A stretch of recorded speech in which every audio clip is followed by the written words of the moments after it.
book nerds, this is Gabby and today I'm taking part in the Bookternet All Stars Challenge.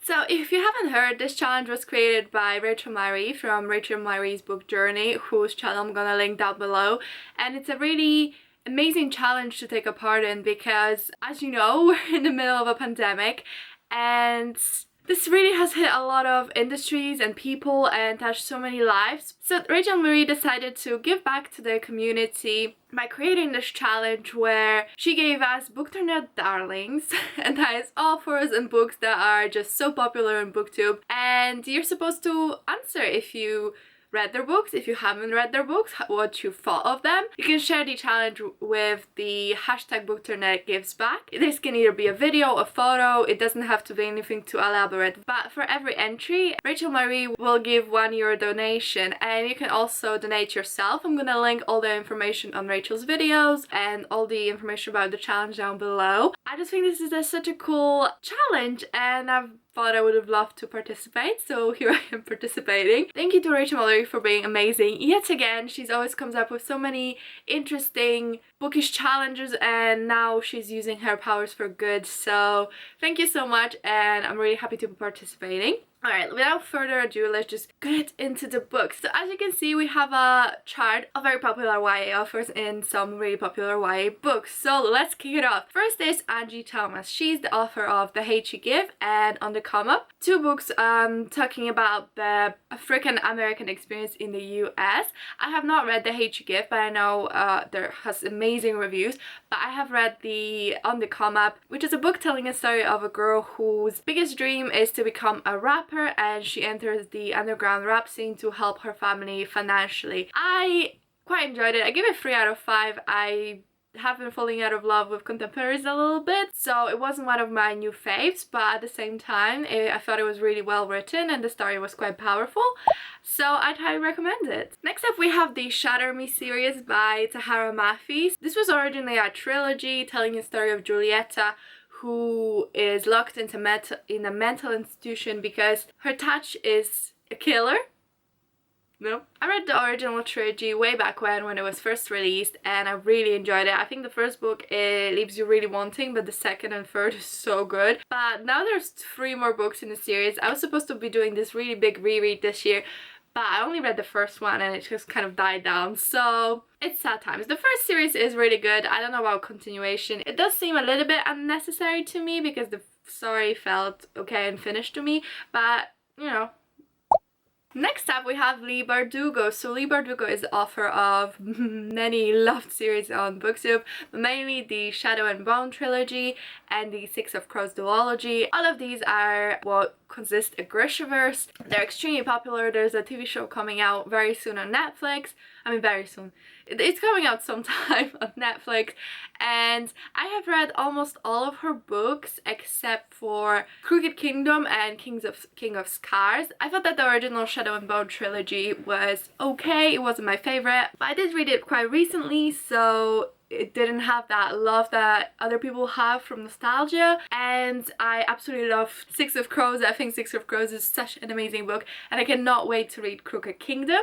And she's also an author of The Ninth House, so I still haven't read this one. I know it's an adult, her first ever adult book. I went to the signing of it actually, so you know, got that signed book, but I still haven't read this and I've heard some mixed reviews, but I still really want to read it. It's taking place in like dark academia, Yale, secret societies kind of thing, so it sounds really good. Next up we have the Cruel Prince trilogy by Holly Black. So actually I read Cruel Prince quite recently and I've liked the whole experience. It was a really mixed bag because I thought Cruel Prince was nothing special, didn't really enjoy it. Then I absolutely loved Wicked King. I thought that was such a good book and I got so addicted to it. And then I read Queen of Nothing and that was just like a major disappointment, so I still don't know if I would recommend it to people. So this tells the story of June, and she gets abducted to the fairy world and she has to fend for herself in a court full of lies and deception. She's been always treated like less than because she's human, but she's determined to prove everyone wrong. Next up we have The Bone Witch by Rinche. This book tells a story of a girl who one day brings her brother back to life, and that's how she finds out that she has necromancy powers. I've read the first book and I really want to continue. It's one of Nicole and her books favorite books, so I was really excited to read it. I enjoyed the first book. I thought it was quite slow. It does take a really long while to get to the action, and most of the book we're just following the main character in day-to-day life. I thought the world was extremely interesting because it's kind of reminiscent of geisha culture, but they're not geisha, they are magicians, but in this world their culture really reminded me of geisha culture, kind of Asian inspired because of the author's identity. I'd really recommend it. I think if you're a fan of like a little bit slower but really human stories and really getting to know the character and growing with the character, it's a really good book and you should check it out. Next up we have Victoria Schwab. So Victoria Schwab is a very beloved author on Booktube. She's written many different books and her books range from middle grade to young adult to adult. I have tried reading some of her books. So I tried reading A Darker Shade of Magic, which I DNF'd quite early on. I just couldn't get into it and it wasn't really grabbing me. I think I'd give it another chance because I definitely didn't push hard to read through. It was only like 10% in. I just wasn't in the mood. Then I read New Witch, which is her debut novel, but when it first came out it did not have too hot a reception, but once she became a more popular author there was a demand for her debut novel to be re-released, so it had just reprinted a while ago. I listened to the audiobook for that one. I must say I didn't really enjoy it. I thought it was quite meandering and just really didn't grab me, and I wasn't very engaged or interested in the characters or the story. Only book of her I have is City of Ghosts, and it's not even mine. It's from the library, but because of the pandemic I guess the library books are just mine now. But yeah, City of Ghosts is one of her middle grade novels. I'm yet to read this, but I really hope to read it soon. Next up we have Laetare. Laetare is the author of Daughter and Smoke and Bone trilogy as well as Strange the Dreamer. I have not read Strange the Dreamer, but I did read Daughter of Smoke and Bone quite a while ago and I love the whole series so much. I really want to read it as soon as the new gorgeous covers are released. I think she is a really good writer. I know that Strange the Dreamer is known for being really flowery and beautiful writing. If I'm being honest, when I read Daughter of Smoke and Bone I wasn't really paying attention to kind of writing prose or the beautifulness of writing because it was it was quite a while ago.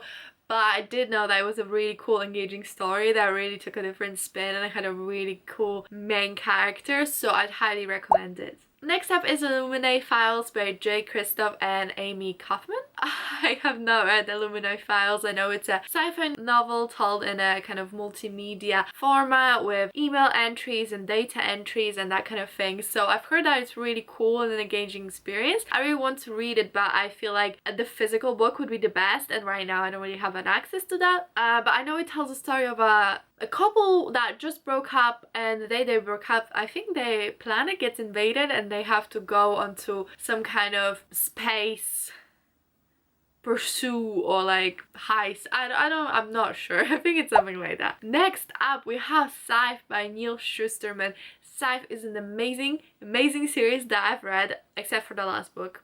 So Scythe tells a story of future Earth where we conquered all facets of life and there is no natural death anymore. However, we're still struggling with overpopulation. That's why we have people called scythes, who are the only way to have real death. We're followed to apprentices to become scythes. This is such a good series. I've read the first 2 books and I did hear some rather disappointing things about the third one, but I still want to continue. Next up we have Sarah J. Maas. So probably don't need to introduce her to anyone, but as you know she's the author of Throne of Glass series, the Court of Thorns and Roses series, and she's now ventured into adult fiction as well. So this is her newest book called House of Earth and Blood, and it's her first ever adult fantasy. I've read this. I have a whole vlog. I love the experience, but to be fair this is like the only book I love. Well, that's not true. So I have quite a complicated experience with Sarah J. Maas, I'd say.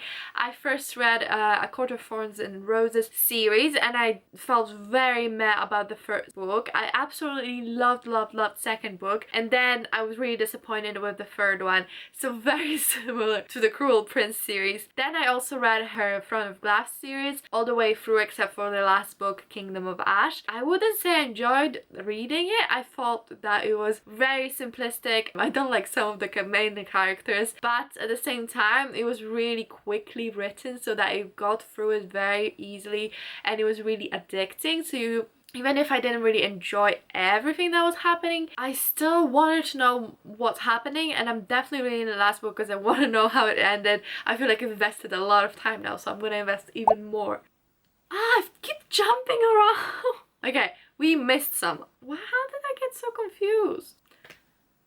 Okay, let's go back to Cinder. Cinder is the first book in the Lunar Chronicles by Marissa Meyer. It's a series of sci-fi books retelling various Disney princess stories. So the first book is Cinder, that's Cinderella, and then I know there's Rapunzel and all kinds. I've never read any of them, but they have really gorgeous new covers. Probably not gonna buy them, but I still might give them a chance if I need like a lighter read, because I don't think it's super serious.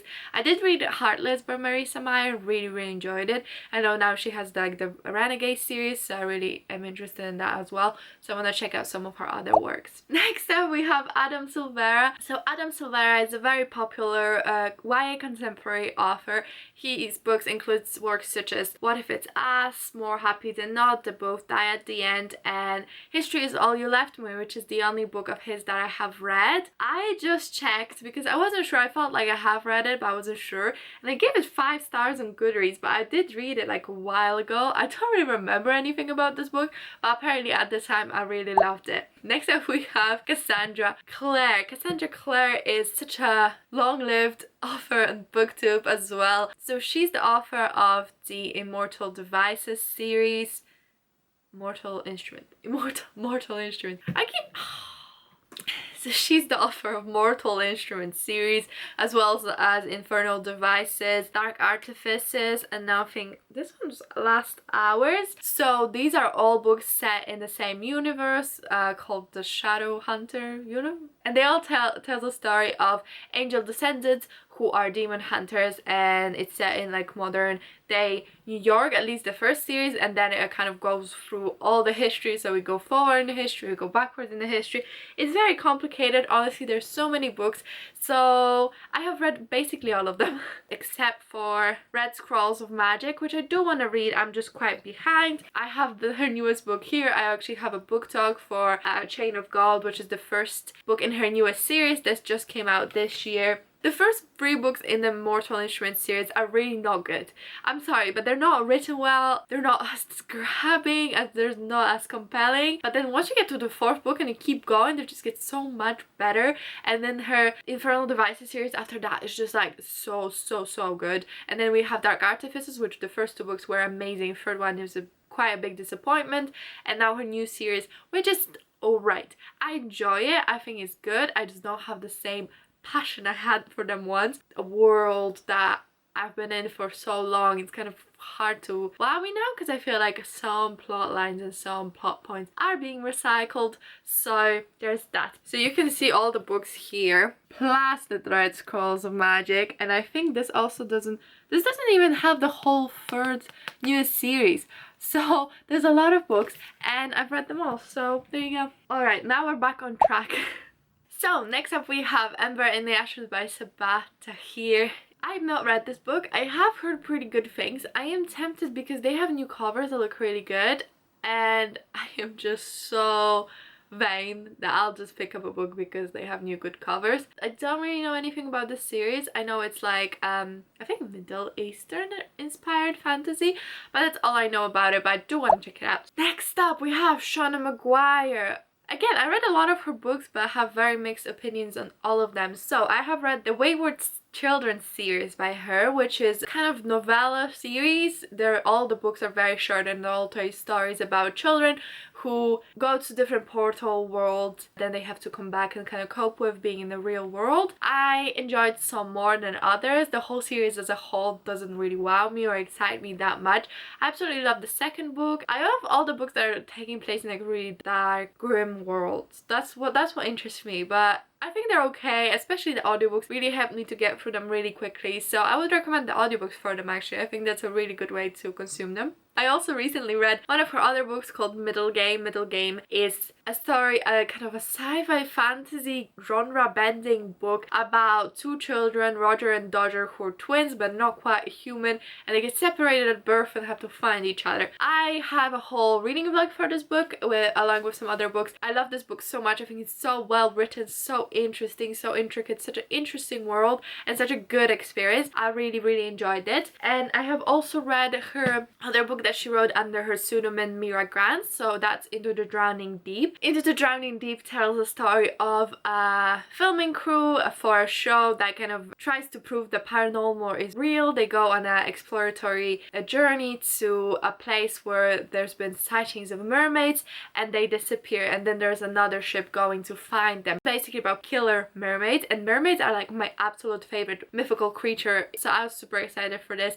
I read this in one sitting over a like 24-hour journey on a ship, so it was very atmospheric in that way. I did enjoy that. I thought that the beginning of the first half of the book was really good. Maybe even the first 70% of the book was really good. I really enjoyed the detailed descriptions and the atmosphere of the book, but then like the ending of the book was so lackluster and so rushed that clearly was just setting up for the sequel that I felt a little bit cheated, because I mean, just because you want to sell a sequel doesn't mean you should make your first book have very lackluster ending. Like I said, mixed bag. Some I loved, some I'm very indifferent about, and some I'm ready to experience more. Now, second to last, but certainly not least, is Poppy War by R.F. Kuang. So I've read this book very recently in the same reading vlog that I'm reading Middle Game, so check it out. But I absolutely love this book. It's just so good. It's Asian mythology inspired world. There's the story of Rin, who's an orphan, and her only way to move up in the world is to become part of a very renowned academy where she learns how to be a military officer, and it's just so good. The main character is just amazing. This story is just so raw and complicated, and I just love it so much. I highly recommend that you read it and then check out my video. Next one we have To All the Boys I've Loved Before by Jenny Han. This is a series, 3 books, and it's also been adapted to a Netflix TV show, which a lot of people love, and so do I. I've read the whole trilogy. I absolutely adore the first book. I think it's such a cute contemporary romance. It tells a story of a Korean American girl. Every time she has a crush, writes a letter telling her crush about her feelings, and then once she puts that on the page, she puts it away in the box, and that's how she copes with her feelings. One day all the letters get out and she has to deal with the consequences. Such a cute romance. I really loved it. I think the first book was amazing, but I think the second and third were so unnecessary. So much padding for the sake of padding. Clearly just wanted to have a trilogy where there wasn't that much story to tell. I didn't personally love them. I thought they were a little bit of a waste of time, but maybe you will love them. Okay guys, that's it for the challenge. I really hope you enjoyed it. Let me know how many you read, and also if you want to participate in the challenge, all the information is down below. But please stay safe during this very trying times, and I hope you have a good day and a good week and you really enjoyed this video. If you did, if you could leave a like, subscribe, and leave a comment, that would be great. That's it for me today. I really hope you have a good day, and I'll see you in my next video. Bye!